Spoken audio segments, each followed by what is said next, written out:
నేను మీకు ఇంకో విషయం చెప్పడం మర్చిపోయాను. నేను 4th మంత్ ప్రెగ్నెన్సీ టైంలో అనుకుంటా నాకు ఒకసారి సివియర్గా పన్ను నొప్పి అయితే వచ్చిందనమాట. ఆల్రెడీ నాకు ఒక వైపు పుప్పు అనేది ఉందనమాట, అంటే దవడకి పైన పన్ను. అలాగే ఇంకొక వైపు వచ్చేసి నాకు జ్ఞానదంతం అయితే రావడం స్టార్ట్ అయిందనమాట. అంటే అంతకుముందుకి ఒకసారి వచ్చింది అది చిన్నగా, కాకపోతే మనకు అక్కడ బాగా స్టక్ అయినట్టుగా ఉండిపోయి చిగుర్ల దగ్గర బాగా నొప్పి వస్తూ ఉంటుంది కదా ఆ పన్ను.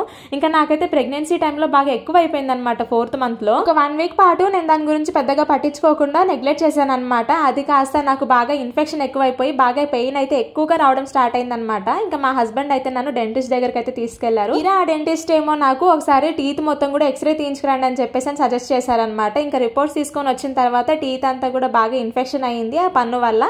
ఎంతకైనా మంచిది, అది బెటర్ తీసేసుకోవాలి, ఈ 4th మంత్లో కాబట్టి తీసేయడం మంచి ఆప్షనే, తీయించేసుకోండి అన్నారు. నాకు మాత్రం ఆ టీత్ తీయించుకోవడం అస్సలు ఇష్టం లేదు, ముఖ్యంగా చాలా భయంగా ఉంది నాకు ఆ టైంలో. ఆ పన్ను తీసేయాలంటే ఇన్ఫెక్షన్ మొత్తం తగ్గిన తర్వాతే తీస్తామన్నారు. సరే అని చెప్పేసి ప్రిస్క్రిప్షన్ అయితే రాయించుకున్నాను అనమాట.